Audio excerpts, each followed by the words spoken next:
we are incredibly pleased to welcome Will Hutton, obviously a political economist, journalist and writer.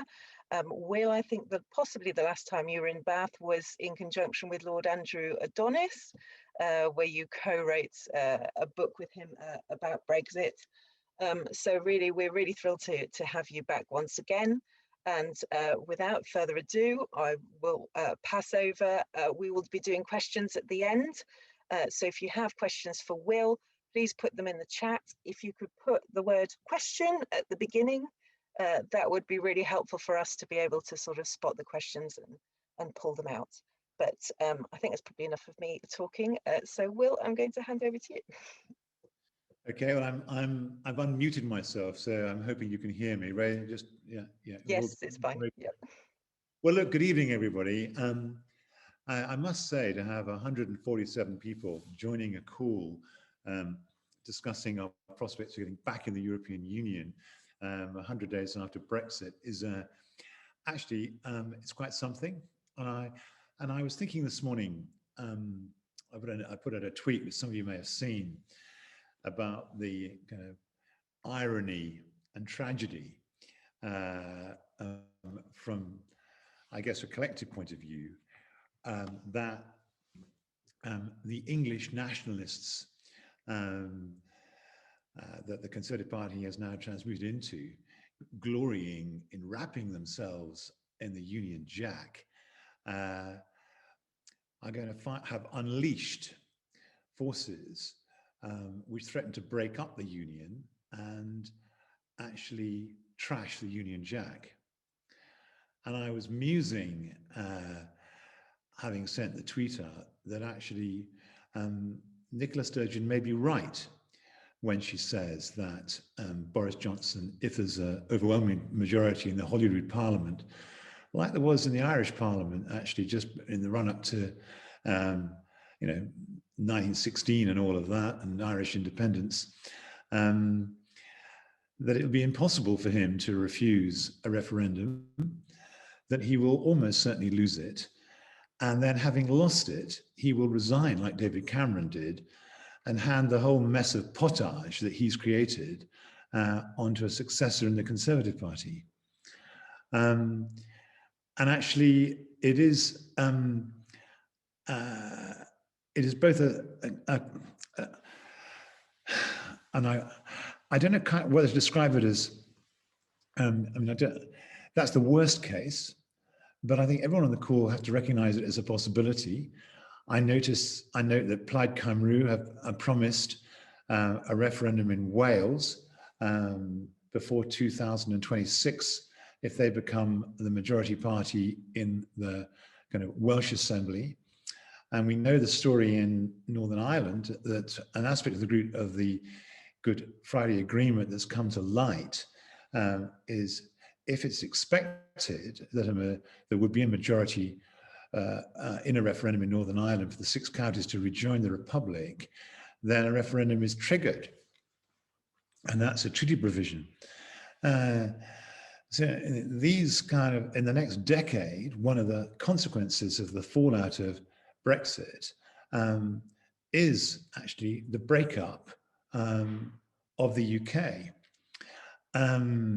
The former permanent secretary of the Home Office, Phil Rycroft, produced a report written up in today's Guardian, in which he points out that kind of the UK is organized as a unitary state.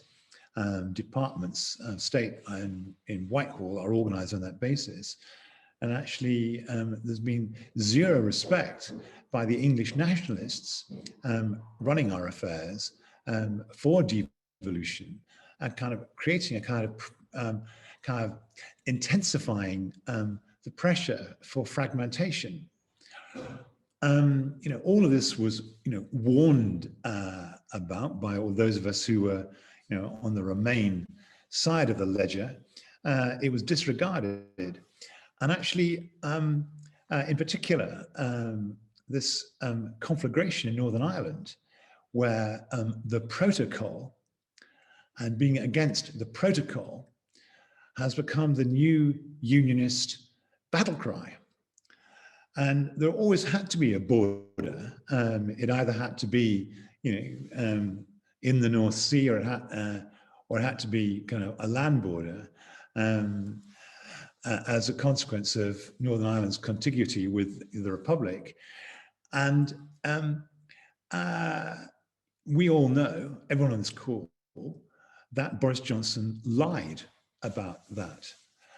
And I do think, and some on the call will be Conservatives who remain pro-Europeans without a home at the moment. There'll be others on the call that were former Conservatives who may now be Lib Dem or Green, and there'll be some on the call who are kind of Labour people. But what I think about the Conservative Party is that it did strike in Boris Johnson a kind of, he is the Tory party's Dr. Faust. And they struck a deal with Mephistopheles in the form of English nationalism and the Brexit that was the kind of outcome of English nationalism. And actually, as Faust discovered, Mephistopheles kind of calls his cards ultimately. And, I actually think the Conservative Party is heading for the father and mother of all crises. It's a political party that has kind of always put the hunt for power before principle. It's been extremely good at co-opting kind of rising elements in English society in particular, kind of to its cause. But I think its deal with Boris Johnson is where it's run out of road. Actually, this, I know him a little bit, but I don't know him a little bit, I know him quite well. I worked with him when he was the European correspondent of the Daily Telegraph, and I was the economics editor of The Guardian. And we used to cover, and we did cover, a number of European summits together. And at that time I thought he was in a kind of an agreeable he just tried stuff on. He was kind of, the idea he'd end up with as prime minister was kind of comic. Any of us who knew him at the time would have said, what have you been smoking? My job was to cover the left of centre governments in the European Union, his to cover the right of centre. And we would meet for a coffee before writing our copy, informed by what we'd both discovered. And I would try and write stories for The Guardian, which corresponds to what I thought was the truth of the matter. But all his stories were, whoever was the prime minister of the day, and it was most of the time it was John Major, was actually being outmaneuvered by the kind of dastardly kind of Europeans, and that was always the tack he took. And I would see him in the morning, for a coffee, and we'd plan our day. And I'd say, Boris, how could it come that you write a story which was a lie? That what you wrote wasn't true, because you read out your notes to me. I know who spoke to you, and I know what you thought the story was at 7 o'clock at night when we were, and look what I wrote, look what you wrote, And he used to say, Will, don't worry, I know what my readers want.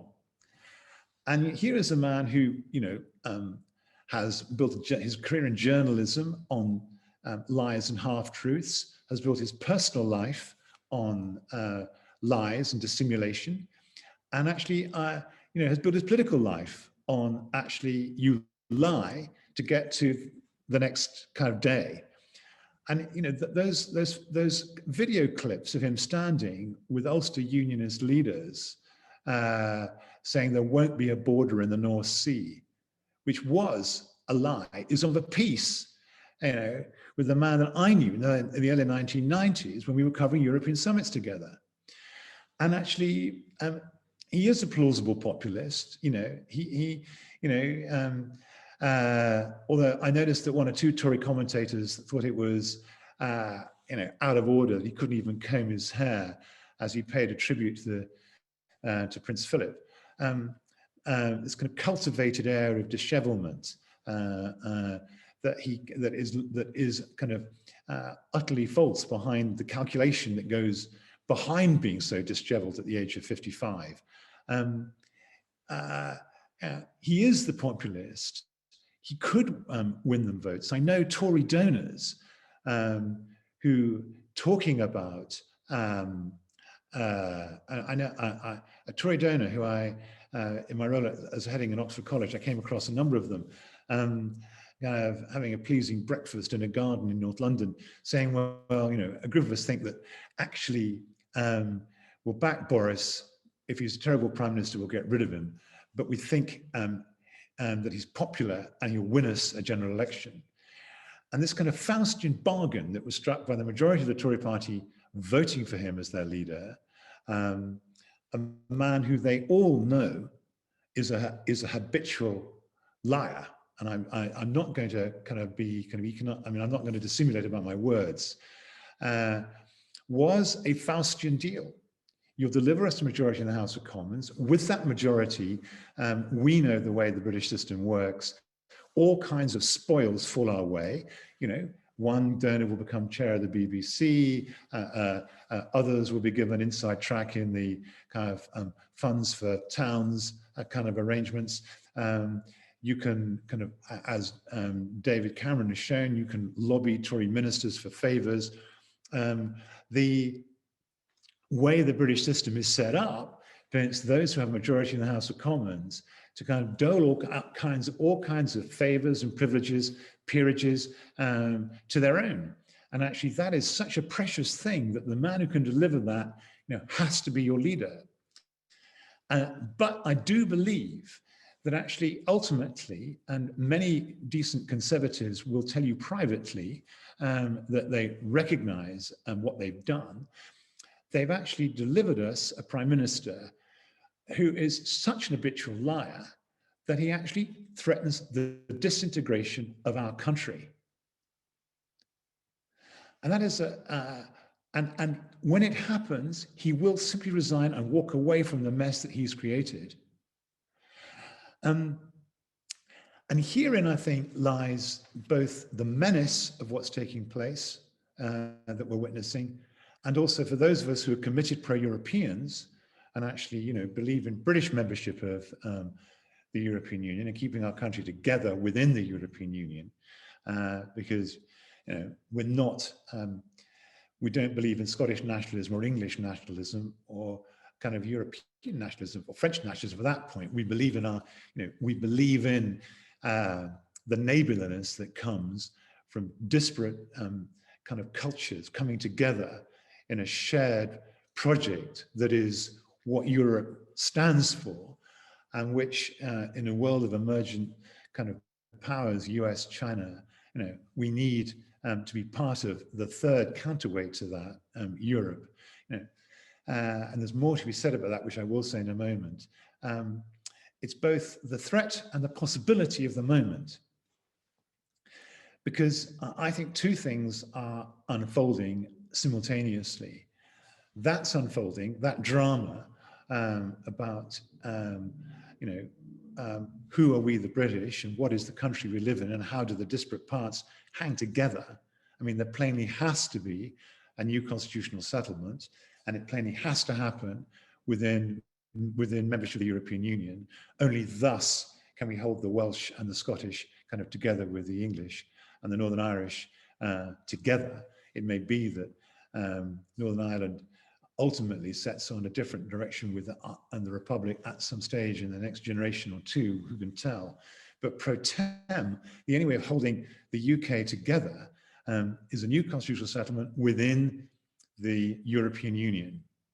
And the one party that cannot deliver that is the British Conservative Party in 2021. There's not a member of its cabinet that can deliver it. There's not one of its prominent people, bar possibly Ruth Davidson in Scotland, who can deliver it. None of them think like that. They have literally led us into a cul-de-sac. And sooner or later, you know, and I think sooner rather than later, actually, that truth is going to become part of the national conversation. Secondly, you know, I don't think, and although he's now semi-disgraced because he introduced Lex Greensill to David Cameron, but I do think Jeremy Hayward was for all of that, for that era, for all that was a fine cabinet secretary. He was certainly insightful about the European Union.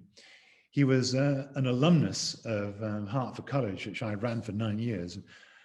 And once or twice a year, he would pass by.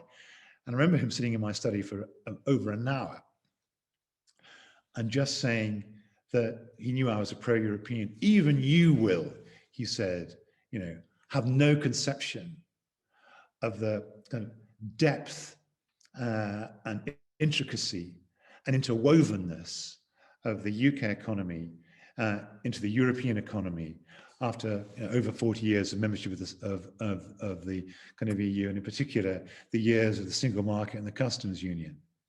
You have no idea. And I thought, and I'm saying, well, come on, Jeremy, I'm not, and I wasn't born yesterday, but the financial services, advanced manufacturing, high tech, the creative industries, the degree to which their fates and their fortunes are interwoven with the capacity to sell into Europe, and the degree to which our economic model as a country was dependent upon inward investment, was kind of understated, even by those of us who are on the Remain side.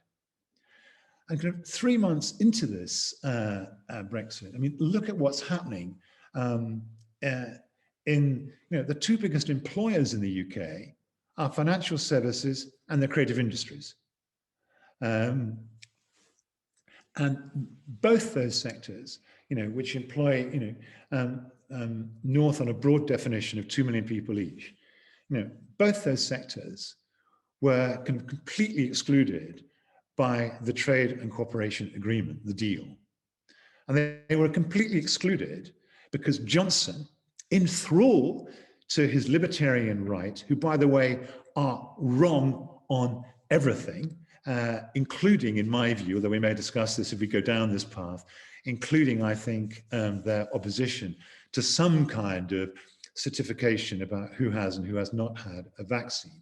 And, speaking of myself, as a social scientist, I am bewildered by the kind of opposition to this by the libertarian right, and everyone I speak to, knows that one way or another, and people are going to want to know whether sitting next to it in a restaurant or next to it in a football ground or drinking in a pub is actually, are they a COVID carrier or not, is something you're going to want to know. But on Brexit, completely wrong, but in thrall to these people and their notion of kind of autonomy that sovereignty confers in a British context. And by the way, in a British context, what sovereignty means to someone like John Redwood is the complete autonomy of the Conservative Party who are in power kind of 3 years for every year an alternative party is in power, that they have control of all the spoils that falls to in the British system, is what they mean when they talk about parliamentary sovereignty, with no infringement or incursion for anyone else. Because that was seen as such a prize, we have this 19th century trade deal in which there are zero tariffs and zero quotas, as if we were manufacturing textiles in 1850, rather than the kind of non-tariff barriers to trade, which are fundamental to the creative industries and fundamental to financial services. And these two major employers in our country and major sources of prosperity from which tax revenues are drawn to fund the rest of the country have been actually martyred by Brexit. And then you've got the advanced manufacturing industries like chemicals, precious steels, advanced steels, pharmaceuticals, best of food and drink, which also require conformity over kind of regulatory standards in order to export into the European Union or kind of import from them. And that's been shattered. I mean, the figures are kind of extraordinary. The near halving of steel exports into the European Union, the 6% fall of chemical exports into the European Union in the first 3 months of the year. And to depict this as teething problems, you know, in economics, you don't see falls in exports of that type without some kind of calamitous external shock, and usually kind of war or plague or famine. And in our case, the trade and cooperation agreement, so-called. So, I mean, the cascade effects of these, I mean, it may be the Office of Budget Responsibility confirmed to Rachel Reeves that actually would mean a 4% decline in productivity cumulatively in the period ahead in the next 5 years, and a 0.5% fall of output below what it otherwise be. Those figures, believe me, are extraordinary underestimates of the consequence of Brexit. You can just do the numbers yourself. I mean, exports to the European Union constitute around 15% of our GDP. And if they fall by around a third, that's 5% of GDP before you have the knock-on consequences kind of that cascade around the rest of the economy. And we have not talked about the fall away in inward investment is at a, you know, again, you know, you're talking about the fall of inward investment over the last 12 months. The figures are running at kind of, it's difficult to get up-to-date numbers in truth, but the indicative numbers are showing that they're down by, you know, 30, 40, 50% on where they were on 2016. And then you get kind of the lending by the European Investment Bank that was in the last full 12 months before the referendum. That lending of the European Investment Bank was running at £8 billion a year in the UK. And actually, the infrastructure bank that Rishi Sunak has set up, I mean, even when it gets going, when it's based in Leeds or Darlington, I think it's Leeds it's going to be based in, is going to be lending at £1.5 billion a year. You know, these kind of cumulative shocks, kind of inward investment, kind of net lending by public agencies, trade effects in key industries, loss of employment in creative industries and financial services. These constitute kind of cumulatively a shock at least as big as and maybe in excess of the financial crisis of 2008-9, but attenuated not over a couple of years, but attenuated over 7, 8, 9 years. So that drama plays itself out alongside the drama of the big question about, can the UK kind of remain the UK? And that then leads to a kind of follow-on set of questions, which may not resonate on doorsteps immediately when one canvasses, but actually sit there in the British sense of itself. And what I mean by that is, if the UK breaks up and we just become England, believe me, we will not retain our place on the UN Security Council. You know, and England becomes a rule taker in a world of 3 rule makers: the European Union, China, and the United States of America. And we're not going to like it. One of the things I try to say to the Labour shadow cabinet is that they have really misunderstood profoundly why they lost the so-called red wall seats in the north of England and the Midlands. Now, it wasn't as they like to think it was because of the compromise over Brexit. You know, aren't you going to stand by the terms of the referendum? What you find in all those seats is that there is between 10 and sometimes as much as a fifth of the electorate in a constituency like Mansfield or a constituency like Hartlepool have either served in the armed forces or know someone who has served in the armed services or are currently serving. And they kind of took the view that actually Jeremy Corbyn was not a patriot, that Jeremy Corbyn was a peacenik, that Jeremy Corbyn was a friend of terrorism, that Jeremy Corbyn would not stand by the Union Jack, was not even loyal to the royal family, and sometimes they wouldn't allow Labour canvassers onto some housing estates because of the strength of their view of that. It had very little to do with Brexit. It had everything to do with how they understood Jeremy Corbyn, which wasn't entirely fair, but it was how they understood him.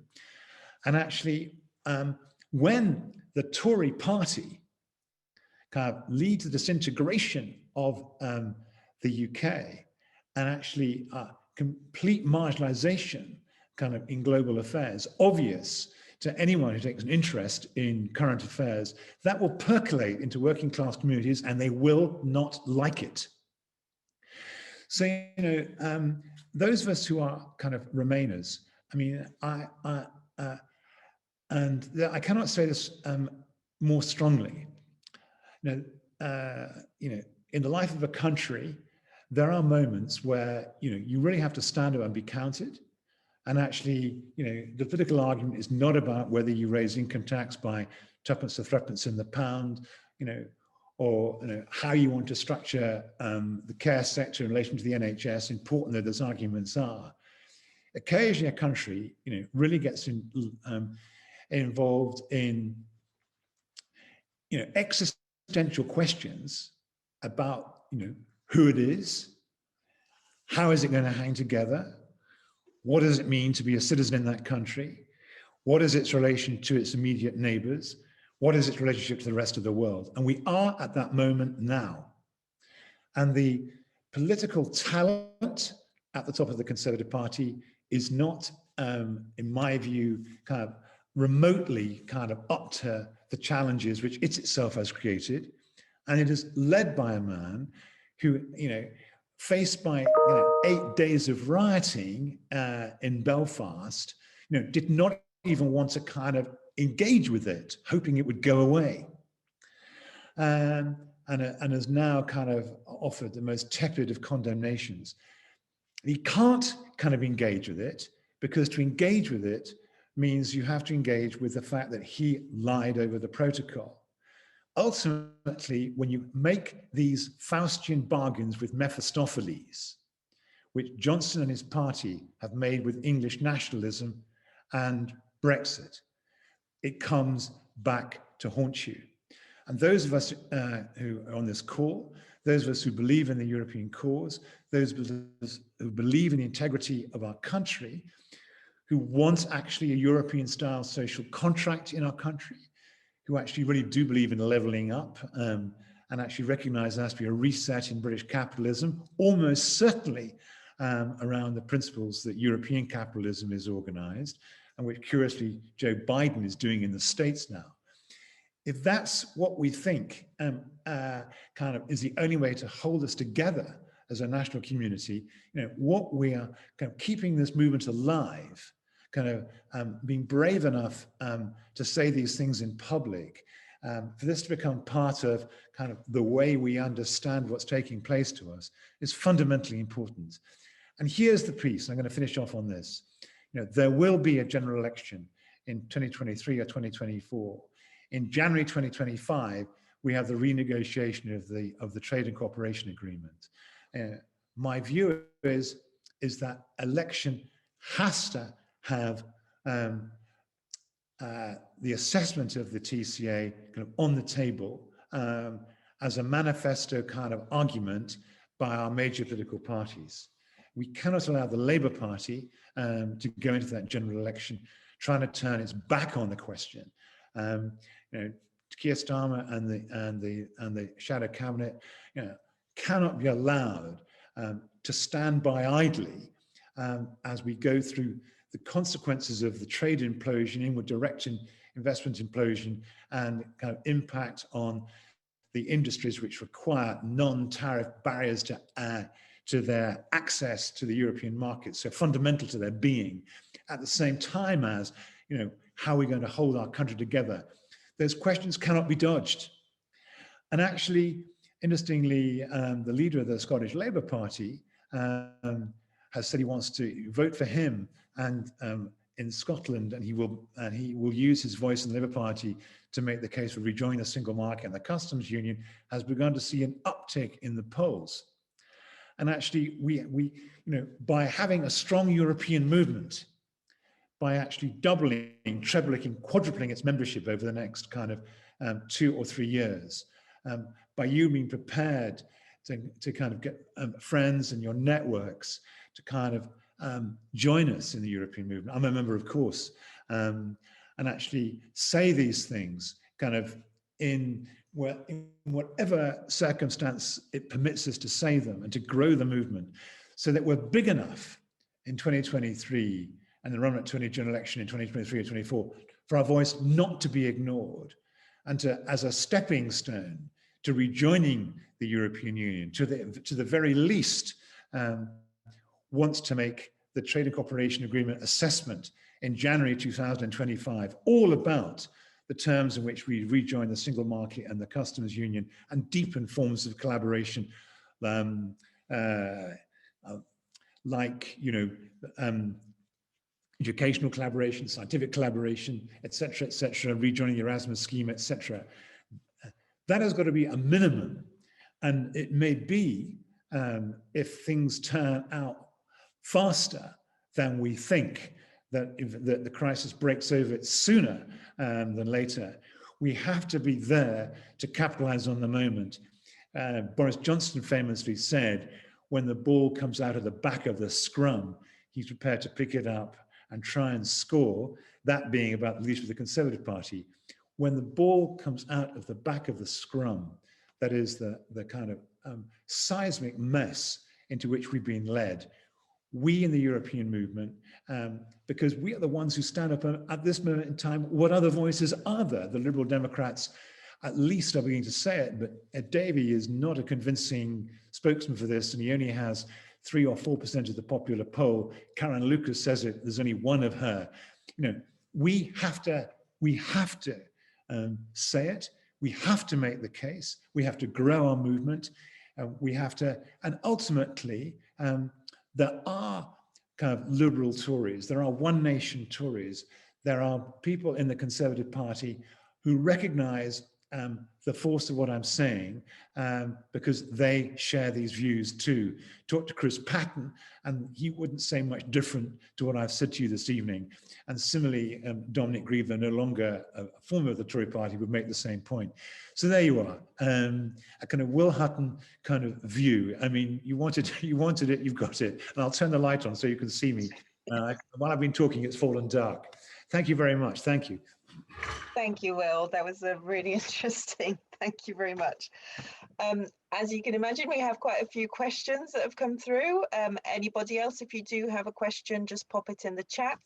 If you could put the word question at the beginning of the line, that would help us to sort of spot it and pull it out so that we can get through as many as possible. So first one came in by email before this evening, so it's probably an interesting one to start with. How is it possible that lying in office is now the norm and not a crime in the UK?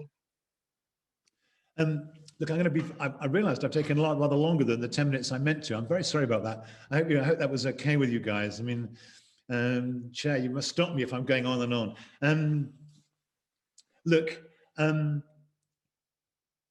the straight answer to that question is that there is no interest in the Conservative press and the body of the Tory party in calling Boris Johnson out yet. But there will be, because actually I think lies come back to haunt you. He's in a big trouble with David Cameron. I mean, he has been forced actually to have an independent commission, independent inquiry. did David Cameron break the ministerial code? And here you have a man who probably broke the ministerial code in using grants, when he was mayor of London, to his lover Jennifer Akuri, in the manner in which he did. How is such a compromised person to hold the ministerial code? What would have happened if Nicola Sturgeon had been forced into resignation, where he himself can't actually use the same standards on Priti Patel, an ex-prime minister, or indeed himself? And actually, I do think that there's sufficient memory, institutional memory, and cultural memory of what it means to have honourable people in public office, that ultimately he will be called out, he will go, and there will be a reset about standards in public office. And by the way, and this is a source of encouragement to us, I think, in the European movement, is we who are pro-Europeans associate ourselves with truth-telling, and we associate Brexiters with lie-telling. I'm sorry to call it out so brutally, but I think that that is going to be an important part of how we rejuvenate the European cause. Project Fear was actually an understatement of the truth, and the public were. I'm going to be again. I don't want to be too. I like to choose my verbs carefully, but they were lies. They were lies, and so the answer to your question is there will be a reckoning. There has been historically, there always has been in history, there will be in the UK. I've no idea whether it's going to happen in the next 12 months or the next 5 years, but be sure it will happen. Thank you, Will. Next question that came in via email. So as an ardent Remainer, this is from Charles Fenn. As an ardent Remainer, it seems obvious to me that Brexit was an inevitable consequence of those of us who had benefited from 30 years of globalization, not sharing those benefits with those who have lost out from it. How would rejoining the EU address this more fundamental challenge for our governance? I think that the rejoining the European Union is essential for two important reasons. I think one is materially, there was a comic exchange between a Cheshire cheese exporter and a junior minister in the Brexit department, in which he complained he couldn't sell £250,000 worth of cheese into the European markets any longer, and he was told that he should try the European market, the American market, which he pointed out it would take, at least 10 days to ship his cheese there, which by the time it was gone off. And secondly, the sanitary checks kind of in the States were tougher than they were in kind of the EU even. It was an absolutely fatuous answer. I think the first reason is that any levelling up agenda requires GDP growth and the growth of a tax base. That requires the growth of trade and not the stagnation of trade. And secondly, I think there has to be a reset in British capitalism and in our thinking about a social contract. And here I think the kind of values that are going to drive that are ones which are European. It is the European Business Roundtable that thinks about stakeholder capitalism, that thinks about giving employee voice. It is the European tradition which is, in favor of the kind of powerful social contract you need to kind of sustain minimum living standards throughout our community. I mean, one of the proximate causes for the Brexit vote was that, George Osborne's austerity, there were up to £1,000 cuts cumulatively in the so-called social wage. And those constituencies in the country which were the most passionate kind of Brexit voters were the ones that had the most severe cuts in their social wage. Blackpool, for example, had, I think, a £998 cut between 2010 and 2016 in actually spending on, add it up, education, health, care, et cetera, et cetera. So, I mean, for me, and thirdly, you have kind of huge autonomy in the European Union. I mean, the idea that even our vaccination program, which we could have chosen to opt out of Ursula von der Leyen's kind of European vaccination plan in summer of last year, had we chosen to, and had we chosen to want to procure our own vaccines. There's much more kind of latitude in the European Union for countries to kind of pursue distinctive kind of economic and social policies. So I have, for me, the kind of, that's it. I don't want to kind of labor the point, but the European Union is not the obstacle to the reset of British capitalism, the construction of a robust social contract, or the constitutional settlement we need to hold this country together. Actually, it's the handmaiden of those things, a supporter of those things. Okay. Thank you, Will. We've got a few questions about rejoining the EU, so I'm going to sort of group them together for your sort of take on it.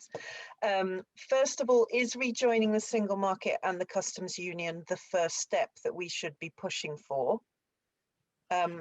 Secondly, how can we rejoin the EU where the UK, has structural obstacles such as not having an elected second chamber and various other sort of things that because we are now outside, that we may no longer qualify to be EU members. And thirdly, if there's a majority for rejoining, it's now a narrow one.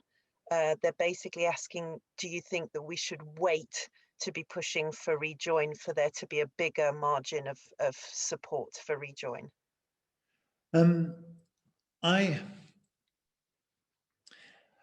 At the moment, in the wake of Johnson's success over vaccine, our kind of collective pleasure, some of you will already had a pint of bitter and open air, I haven't yet. There's plainly going to be a very strong economic bounce in the second half of the year. And that's going to disguise, some of these more profound structural issues that I've discussed. I mean, I think that feasibly, what's going to be heard at the moment is rejoining the single market and the customs union, and kind of deepening kind of ties on, security, cyber security, policing, Erasmus. Those are the kinds of things where we have kind of purchase. Now look, I make my mistake, I mean, you lay the groundwork for kind of turning up, for dialing the narrative up, if the conjuncture throws up the opportunity to rejoin. But we can at least, I think, say that, and we can at least say that to the Labour Party, who we, given the way the politics falls, we have to have the Labour Party recovering its confidence about this. It will recover its confidence about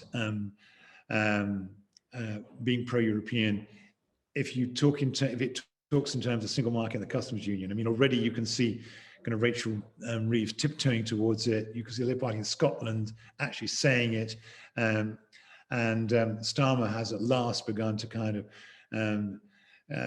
critique what's taking place economically in terms of the trade implosion. So my stance is, we in the European movement, we never lose focus of the fact that we believe in making common cause with our European neighbours, and we want to rejoin the European Union. And we've also got to win over a public that is split. And actually, it'll be the lived experience, I think, of going through what we're going to go through that will actually start to convert it. And we make the case for trade first, which the Brits are more comfortable with, before we widen the canvas. That's but we widen the canvas if the possibility opens up. I think that, and here some of you on the call may think, what's Will, nice guy and he's articulate, but sometimes he goes a bit off the rails. And what I'm about to say, you may think that, but I actually think that the kind of majority that we built for the membership back in the referendum in 1975, when it was 2-1, is reproducible. I don't think, I really kind of don't think that the English nationalism and the libertarianism with which it's combined, they're uneasy bedfellows anyway, they're intellectually incoherent anyway, and I don't think that's where the majority of the British are. And I think that if we get our story right, if the moment opens up, if we have a kind of one or two charismatic young leaders, and if in particular, Dominic Grieve says this, and I think he's right. I think, look to the under 35s. They are, for them, the mythology of empire and great power and winning them, together, very well together.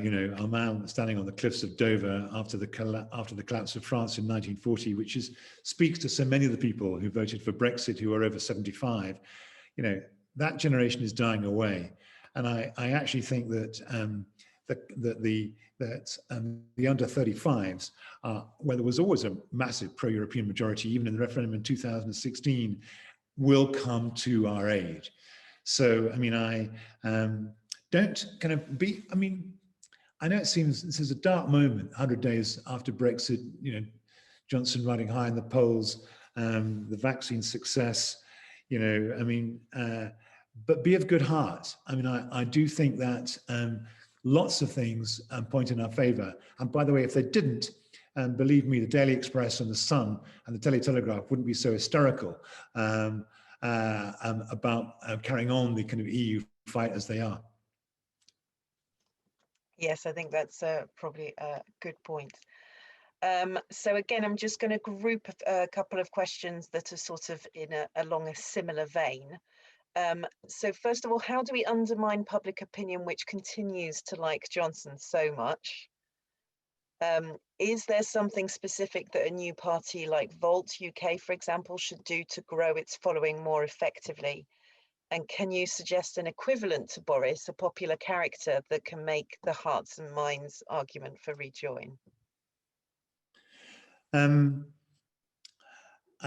haven't, the nearest, the some of the most passionate speakers in public life are kind of at the periphery. I'm afraid probably, we want some kind of amalgam of Karen Lucas and David Lammy, don't we?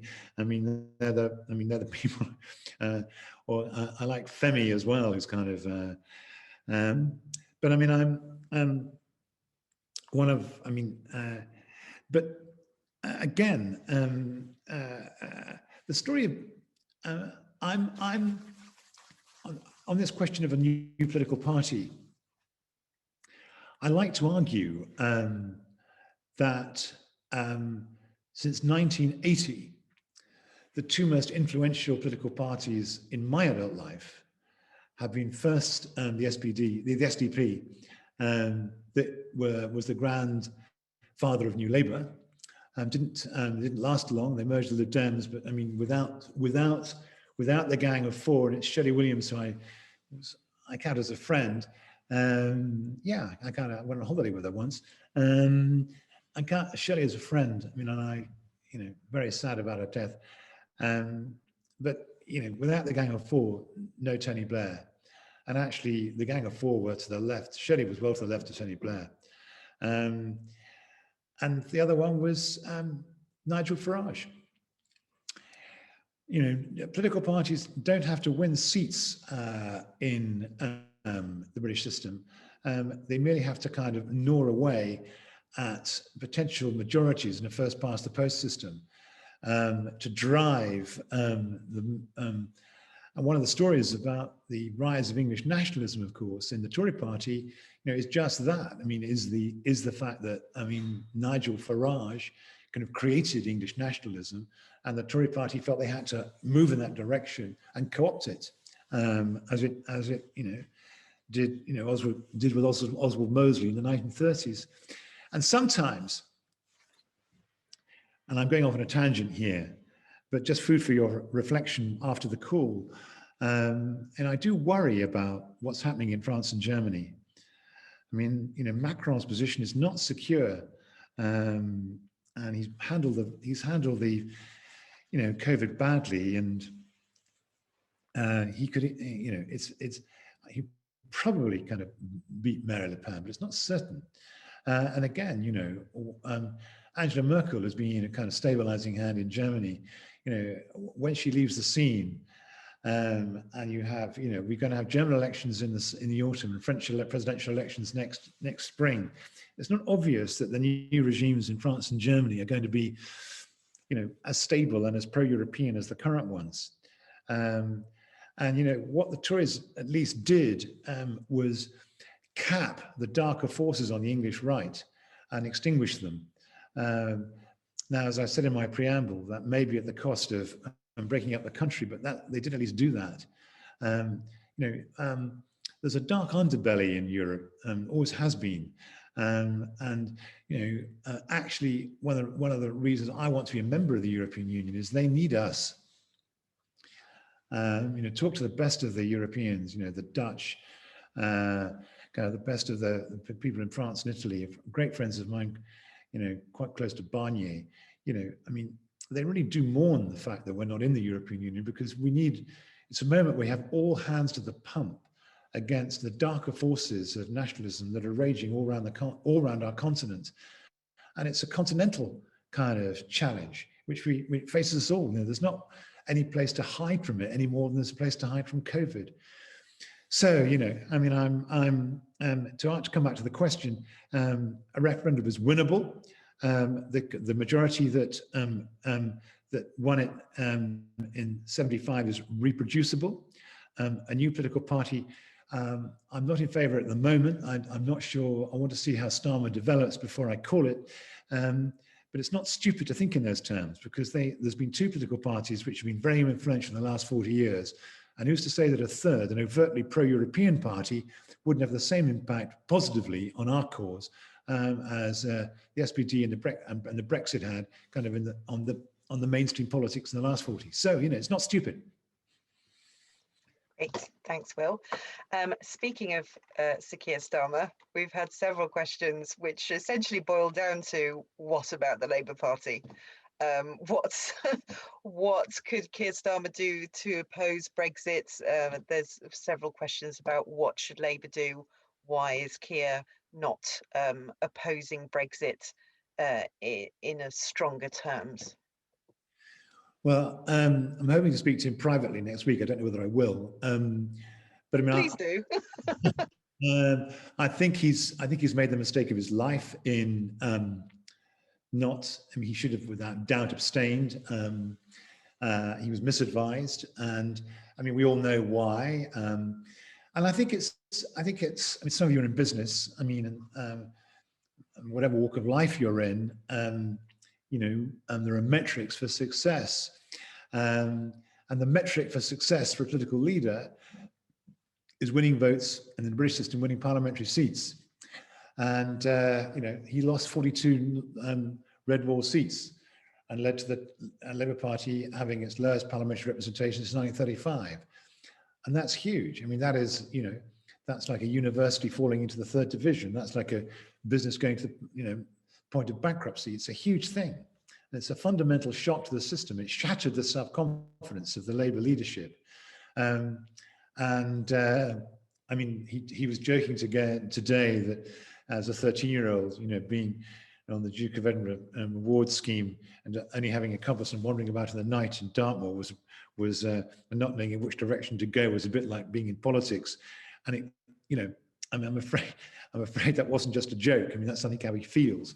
I mean, he needs to rebuild the Labour Party's position, and he needs to find a way. I mean, and look what may happen in Hartlepool. I mean, the Labour Party may lose a parliamentary seat to Boris Johnson's Conservatives in Hartlepool, a Labour seat since since the 1930s, I think. So if you're in that if you're in the votes business and that's the metric for success, I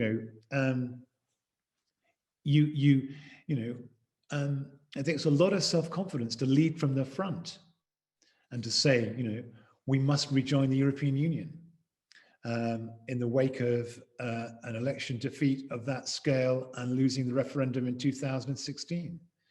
And Keir Starmer is not a politically self-confident man. He entered politics late in life. I mean, he won his seat in his early 50s. He is not steeped in it. I mean, most great political leaders, Gladstone, Disraeli, Tony Blair, you may not like him, even John Major, got involved in politics. Boris Johnson got involved in politics, as young men or young women. And Keir is learning on the job. So, I mean, I think he's the best the Labour Party have got. I mean, he is, I know, I mean, he's as pro-European as me. I'm not telling tales out of school when I say that Andrew Adonis and I we're close friends. And Andrew and I, met Keir once or twice, privately in the period up to the, across the summer of and in the autumn of 2019. And Keir was, really on board with saving Britain and the ideas of saving Britain. I mean, that's where his heart is. But he's a political leader with a different metric. He's got to win constituencies, he's got to win votes. And, he's not got the self-confidence to kind of back the ideas in saving Britain. So, I mean, that's where I think where he's at. And I think there's too many people also, there are too many prominent Lexiters, there is a kind of there's a minority in the Labour Party, but there's a kind of Lexiter voice, of course, I mean, it's, who the people are. I mean, I don't agree with them, but I mean, Rebecca Long-Bailey is a hardly convinced European, and John McDonnell is, but I mean, certainly Len McCluskey, a very influential figure in the Labour Party, is not. I mean, and you have, intellectual voices, Larry Elliott on The Guardian and others who are kind of, have a kind of, I think, extraordinarily naive view of progressivism. They really do believe in socialism in one country and don't get it that actually, in today, ideas are international or they don't travel. I mean, watch how Joe Biden is going to change the terms of engagement. And similarly, a group of European left leaders would change the terms of engagement here in the UK. And one's chances of doing it as kind of, one country alone, which is the kind of world that kind of people like Len McCluskey inhabit. And were very influential on the Labour Party and are still influential in the National Executive of the Labour Party. So Keir has got, an uphill struggle. What will change his mind? And yet every single one on the call have, every single one of you, although you may think it's slightly fanciful, but every single one of you has a responsibility. Kind of the bigger the membership of the European movement, the more articulate and clear our message, the more we don't have to start our own political party, but the more that we influence voters, the more we are a constituency that has to be reckoned with, is what will move Starmer and the shadow cabinet. And, a strong movement in Bath, and one of the strongest in the country. And actually, all of you, stand by your membership and kind of stay stuck in. It couldn't be more important. Thank you. There's a couple of questions about the sort of the future of the Union and Scotland. So again, I'll group a couple of questions together. So first off, isn't it time the English people of the UK had an in-depth analysis of why the UK exists as four nations and whether it should continue to do so? And secondly, would it be a good thing if Scotland were to leave the UK and join the EU and subsequently bring the rest of us along with them? In Edinburgh, Nicola Sturgeon has an open invitation to me. Look, I mean,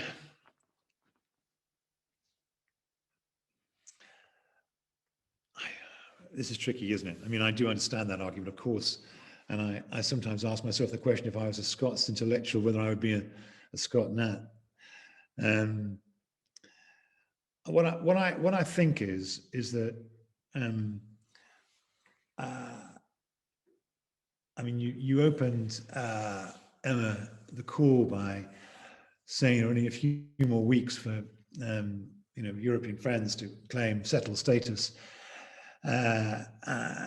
My brother has lived in Italy for over 40 years, and one of the godparents of my kids is French. I mean, all of us, again, I mean, some of the expats living in Spain having to come home saying, we voted leave, but we didn't think it applied to us, as the Spanish government now denied actually by the Spanish European minister, but nonetheless, it's a threat. They're going to have to come back to the UK. I mean, just the sundering of ties in a 40-year association as loose as the European Union, and the heartache and the grievance and the pain it's caused. Just imagine breaking up a union of 300 years. And, I mean, we talked about the Union Jack, but I mean, the shared culture, the ups and downs that Scots and English have faced together. Maybe I'm a nat romantic, but I've walked the West Highland Way. I go to the Edinburgh Festival. I mean, I think one of the great things, I'm no monarchist, but I do think one thing the monarchy's got is that, it's that, we mourn the death of the Duke of Edinburgh. She spends 6 weeks every year in Balmoral. The successor to the Queen will be the Prince of Wales. I mean, they have an investment in the country as a whole. That actually successive British prime ministers have not displayed. I mean, Boris Johnson goes up there for a day, and actually Tony Blair wasn't much better anymore. Gordon Brown at least was a Scot, but I always felt that he was kind of he always felt kind of at a disadvantage thereby. So, I mean, I don't think it would be a good idea for Scotland to leave the UK. I mean, I actually, I don't believe in the mysticism of blood. I don't believe that, Neil Acheson once wrote a piece, who's a lovely guy, good man. He once wrote a piece saying, every Scots baby was born with the saltire in his or her blood. And I thought, what total crap is that, I mean, and that someone as clever as Neil could write such stuff. And I do think that nationalism in its purity, aside from patriotism, is poisonous. It kind of sets us apart. It forces separateness where there is none. It doesn't see us as a whole. I want to proclaim my Europeanness before I proclaim my Englishness and my Britishness, before I proclaim my Londonness. I'm a member of all these constituencies. So I think, be careful what you wish for. I mean, Scottish nationalism triumphing and plunging Scotland into turmoil, and the relationship between England and Scotland into the sense of grievance on both sides of the border, a hard border at Berwick-on-Tweed. Come on, I mean, I'm not, this is not good news. And And I don't think it would fall out quite as calmly as that. Because I don't think the European Union works if it's kind of France and Germany and a multiplicity of tiny states like Scotland and Wales and Estonia. You know, it needs the big states in there as well. So, I mean, that's my view on that. I think there was other parts of the question, but I've rambled on so long I've forgotten them. Sorry. What was the other question? What were the other legs of the question? I need to find it again. So where is the Scotland one? Gosh, look, we had 142 participants an hour and a quarter ago. We've only lost 5 people. I'm amazed. That's very good. Everybody, I'm very flattered. Thank you. So the second part of the question was, is it time for English people to have some self-analysis about why we are a union of 4 nations? Yes. Yes. And I think it's a bigger question than that. A journalist I admire, Satham Sanghera, has written this book, Empire Land, and in which he invites the British to kind of reflect on and actually demonstrates the degree to which you know, our history is not so glorious as Boris Johnson and even Jeremy Paxman would like to paint it. You know, there's a lot of circumstance in the rise of empire, a lot of chance, a lot of kind of, we got kind of lucky. You know, it wasn't in the stars we were going to win the 7 Years' War. It wasn't in the stars that an Indian empire would succeed in American empire. You know, we were lucky in the way that, you know, things fell out. And there were a lot of bad stuff went along the way, and I think we have to look that in the eye and actually come to terms with that as much as come to terms with the kind of nation of. I mean, the Act of Union. I mean, I don't know if you've read Linda Colley's book on Britons, in which she describes, you know, how actually the Scots made common cause, in which was a kind of the rise of Protestantism against Catholic powers. And sharing in the booty of empire, and that meant, you know, the Scots middle class delighted in the road to the road to London. It was the road to fortune, and of course the Scots were disproportionately represented in the kind of in empire, and you know, the falling apart of that actually requires us to kind of remake our national narrative.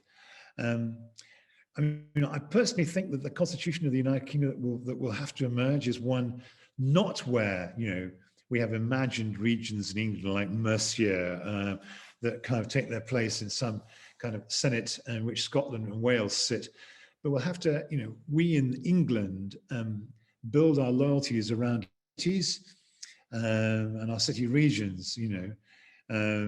I think you're a Mancunian before you're a member of the Northwest. You're, you know, Yorkshire makes some sense, but very few counties make sense. It's the, I mean, I suspect that you in Bath have a kind of, you know, very loyal to notions of Bath, and maybe Bath and Bristol, and much more than you have any loyalty to the Southwest.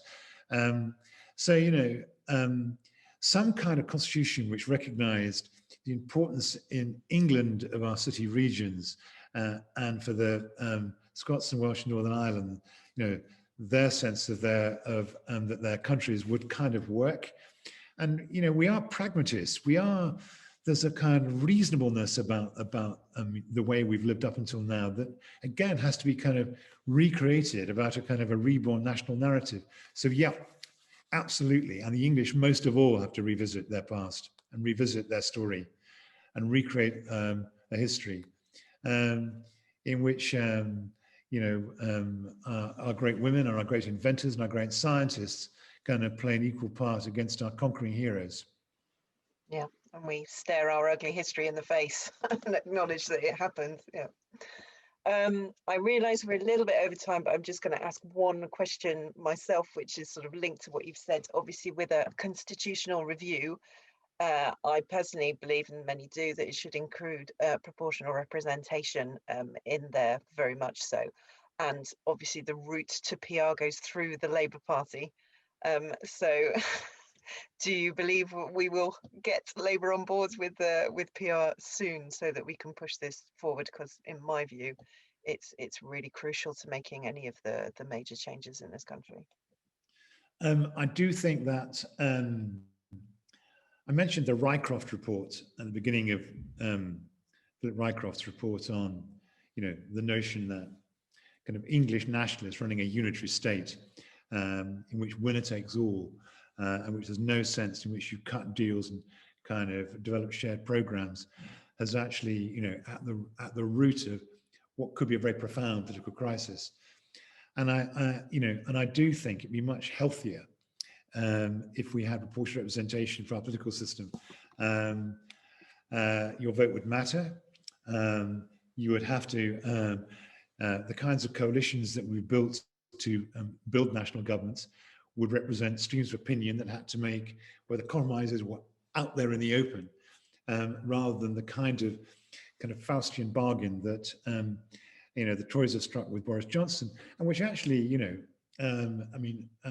frankly, the Labour left struck with Jeremy Corbyn, back in 2015. He got the crown jewels, the leadership of a party that, on a first past the post system, could have formed a national government. And this kind of it creates a kind of wildness at the far ends of our politics that has disproportionate voice. We discussed earlier the question of a COVID passport. I hesitate to say this, but because some of you may feel very strongly that we shouldn't have a COVID passport. But it seems to me that the kind of majority that expressed for it in opinion polls, 65, 70% are in sympathy with the notion of some kind of certification, reflects, where the balance of British public opinion is on this, and also reflects, by the way, where probably put the balance of opinion would be in a referendum about going outside the European Union again. That's where we are. We British, are, we're kind of, there's a kind of, we queue. We believe in neighborliness. We volunteer in millions to help the National Health Service. That's who this country is, and we're kind of robbed of our Britishness by the fact the voting system confers so much power to political parties who have to arrive at the bargains internally, which should be arrived at explicitly externally by having an array of parties, who one can vote for, honestly knowing that one of them reflects the opinion, and then they broker a program for government, and we hold them account for the success of that program. So you're right. How to get the Labour Party to that point? Look, I did an half try in '97, and Tony Blair, got Roy Jenkins, who I admire, to write his report, and he came up with his proposals, and then there was that, but it never went anywhere. And it never went anywhere because once they had a 200-seat majority in the House of Commons in a first past the post system, the day which there'd be 205 seats in the House of Commons seemed impossible.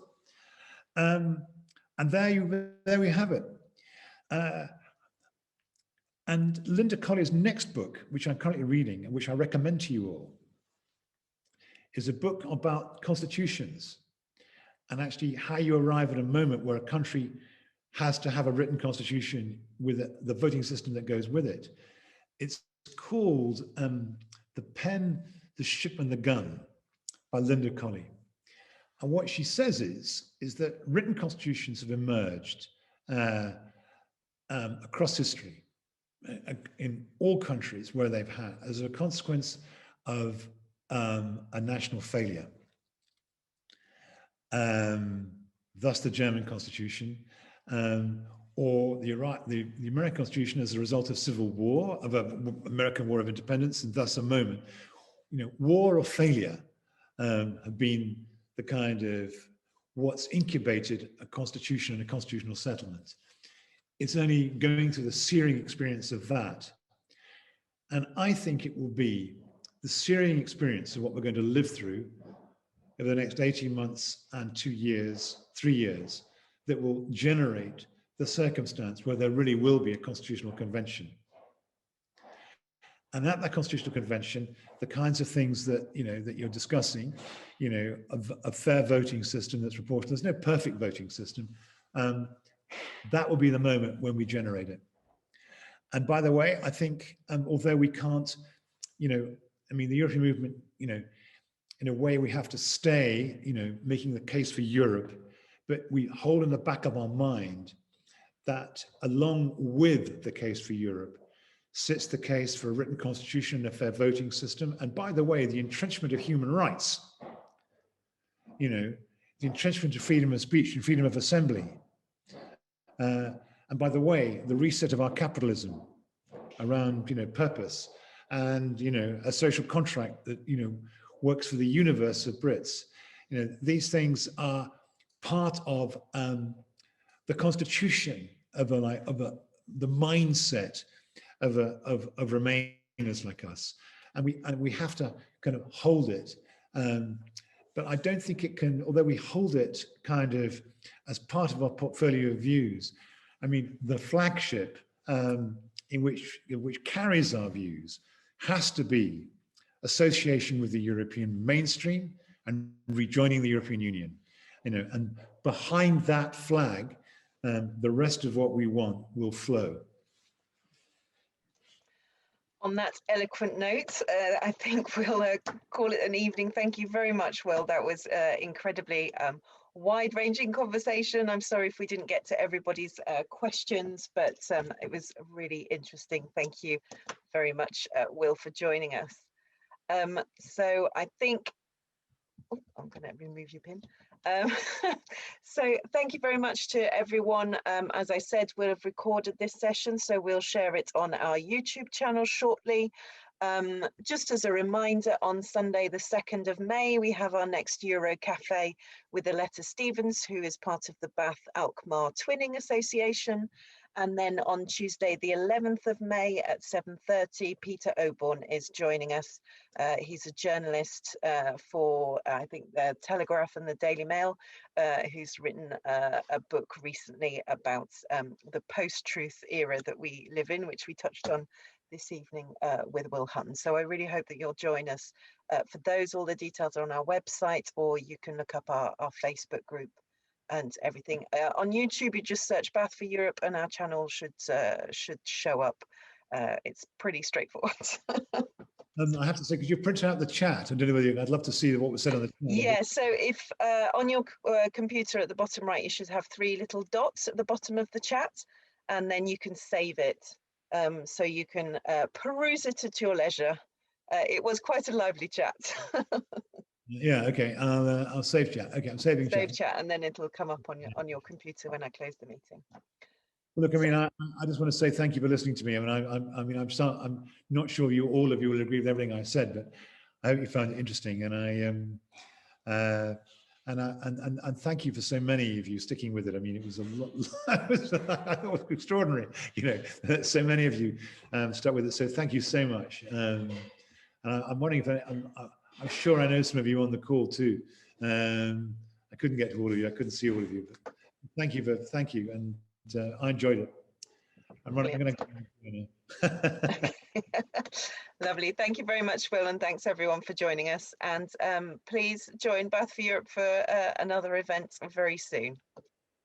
Thank you very much. And Peter Oborn's a great guy, by the way. Good. We look forward to meeting him. Fantastic. He's somebody who is, to write a book of that bravery. He's a Tory. He was a Brexiter. He was a Leaver, and he's kind of turned his back on that. He walked out of the Daily Telegraph on a matter of principle over the manner of the editorial compromises it was making to win adverts from major multinationals. I hope that that I would be so brave, and he's put his own livelihood on the line as well. He's absolutely. It gets a bit. He does. He's extravagant, and he may have had one drink too many because he comes on the call, but his book and what he says is extremely illuminating and very important. And he's a brave journalist who really does believe in truth. Well, if you're interested, you can sign up and join the event on the 11th of May. I might do that and sit at the back and just listen to him. I'm very. Please do. You'll be more than welcome. Okay, thank you. Invite me. Make sure I'm invited. Okay. Cheers. Okay. Yes, absolutely. All right. Thanks, everybody. Have a lovely rest of your evening.